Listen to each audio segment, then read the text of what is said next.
finalement, tout ce qui est lié au changement repose tout simplement sur deux piliers. Alors, on a vu, c'est de savoir est-ce que les gens veulent changer, est-ce qu'ils savent changer. Donc en fait, ces deux piliers, de manière extrêmement simple, sont la motivation et la capacité. Savons-nous exactement de quoi on parle? Est-ce qu'on sait ce qu'on veut que ces gens changent? Parce que souvent, on parle de changement en termes très génériques, très général, mais on n'est pas spécifique. Donc la question est la suivante, savons-nous exactement ce que nous voulons que les gens changent? Alors, nous allons maintenant voyager dans d'autres mondes, pour répondre à cette question du changement. Cette fois-ci, eh bien en fait, je vous invite à faire un retour en arrière en 1986. Imaginez que vous travaillez pour une ONG qui a été créée par l'ancien président des États-Unis, Jimmy Carter. Cette ONG s'appelle le Carter Center, et que votre mission est d'éradiquer une maladie qui touche plus de 3 millions de personnes dans des parties reculées de l'Afrique et de l'Asie. Cette maladie s'appelle le ver de Guinée ou le dracunculose. Et la mission donc du Carter Center, et notamment de ce monsieur Dr Donald Hopkins, excusez-moi, est justement de chercher comment éradiquer cette maladie. Alors, je vais vous donner quelques informations supplémentaires. Nous allons écouter le docteur Donald Hopkins nous expliquer un petit peu comment on peut attraper cette maladie. Millions across Africa and the Middle East had been losing the fight against the guinea worm for over 3,000 years, a fight that could be immediately won if it were possible to influence the behavior of 100 million villagers living in 21 countries. Well, guinea worm disease is a parasitic infection that in years past affected up to 20, 40, 60 or more % of a village's population at the same time.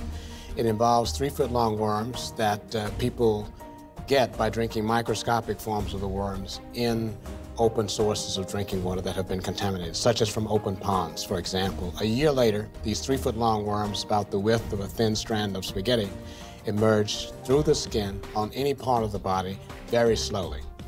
An individual worm incapacitates an individual for periods averaging 2 to 3 months. People may have more than one worm. This infection then would keep people from being able to farm, keep children from being able to walk to school, keep parents from being able to run after their toddlers. And depending on where this worm would come out, it might kill you. On retiendra de ce que nous a expliqué le docteur Hopkins qu'en fait la maladie se propage justement par le cycle de l'eau. Parce qu'en fait lorsque les gens ont des douleurs, ils vont se soulager en allant tremper la partie du corps infectée dans l'eau.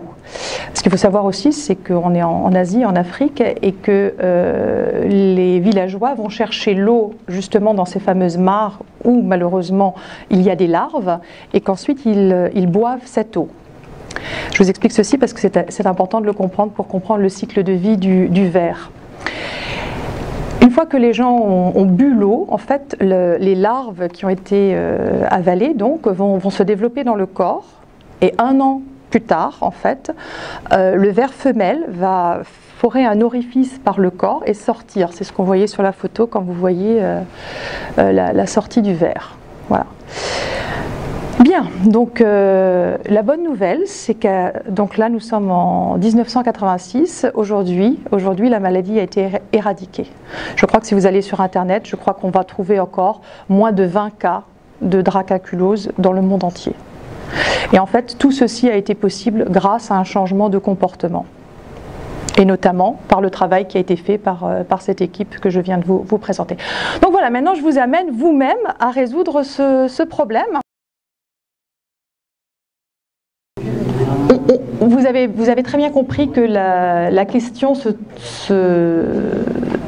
pour éradiquer la maladie, allait être de faire quelque chose autour de l'eau. Et en effet, il y a une action à faire au niveau de l'eau. Alors certains d'entre vous ont proposé de bouillir l'eau, d'autres ont proposé de traiter l'eau. Et on va voir qu'il y a quelque chose autour de ces stratégies-là. Je vous rappelle que le point, c'était de changer les comportements, parce qu'il y a certains de ces éléments qui ne sont pas un changement de comportement. Par exemple, créer un puits, ou bien mettre en place des sources d'eau potable, ce sont des solutions qui sont certes intéressantes, mais qui ne sont pas liées au changement de comportement. Et nous sommes dans des zones où malheureusement, on ne peut pas tout simplement mettre en place de l'eau potable. Donc c'est pour ça que la solution devait passer forcément par un changement de comportement des villageois.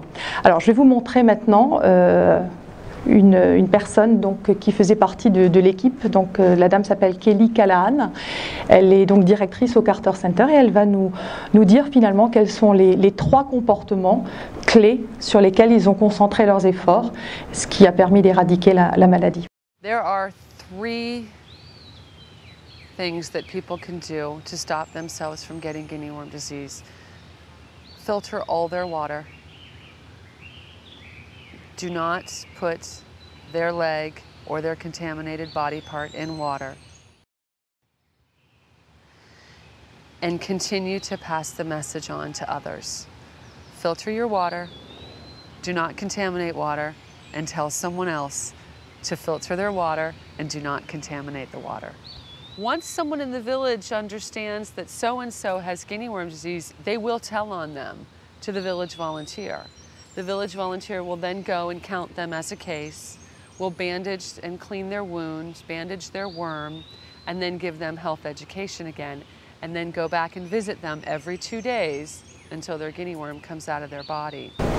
Voyons un petit peu qu'est-ce que ça peut vouloir dire pour nous dans le cadre de nos projets de changement. Alors en fait, ce qu'il est important de savoir, c'est que quand on veut changer, c'est pour ça que je vous posais la question tout à l'heure, qu'est-ce que vous voulez changer? Il est important de s'intéresser au quoi, de manière extrêmement spécifique et détaillée.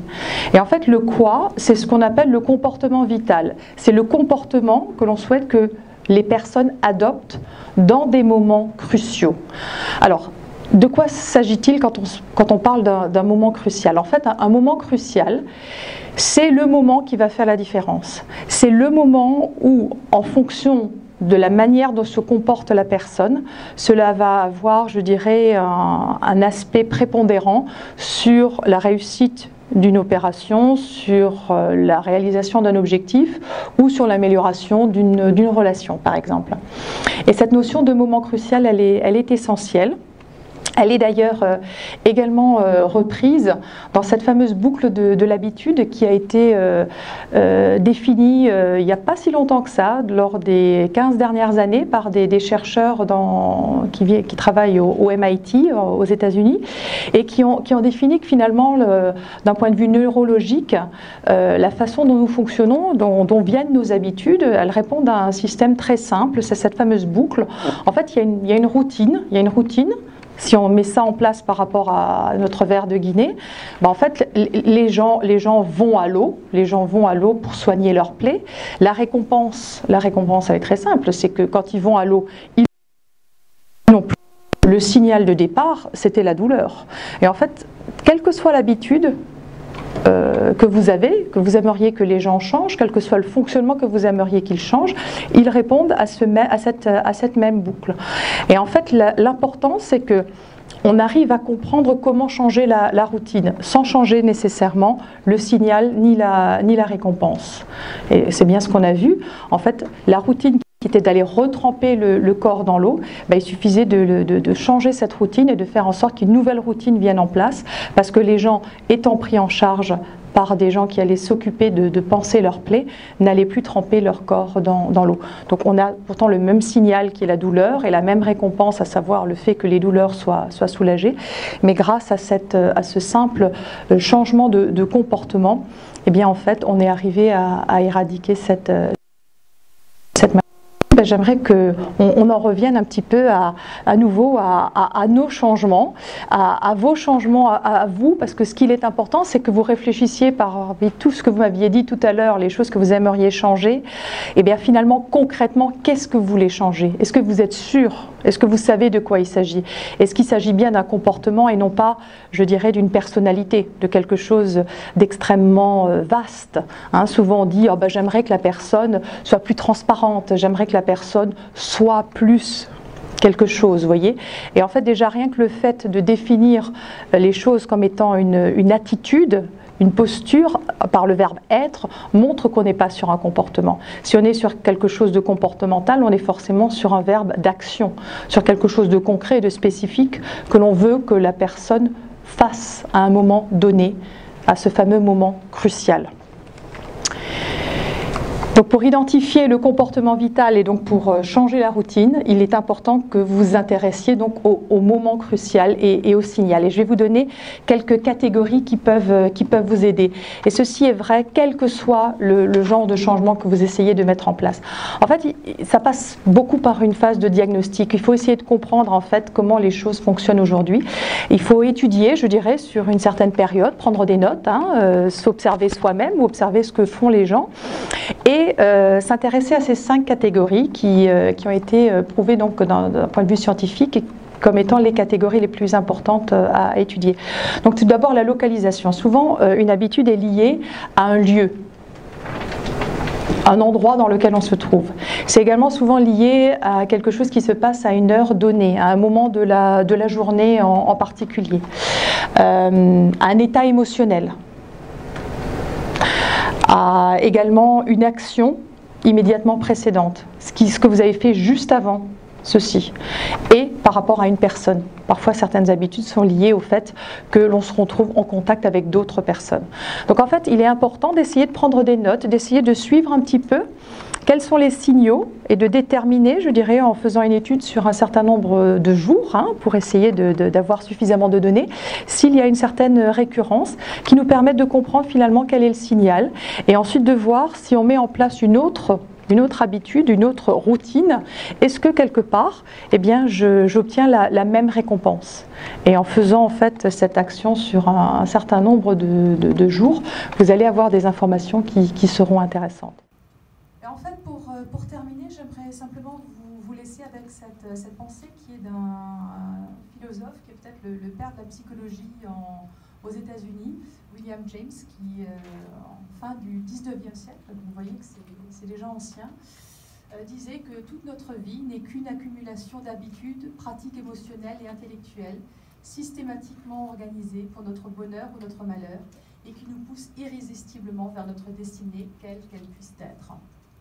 Tout ceci pour vous dire que finalement, changer c'est possible, changer les habitudes, oui, c'est possible. Changer une personnalité, certainement également, puisque finalement, quand on voit ce que nous disait déjà William James à cette époque, finalement, toute notre personnalité n'est que le reflet d'un certain nombre d'automatismes que nous avons mis en place à notre niveau, qui sont devenus des habitudes.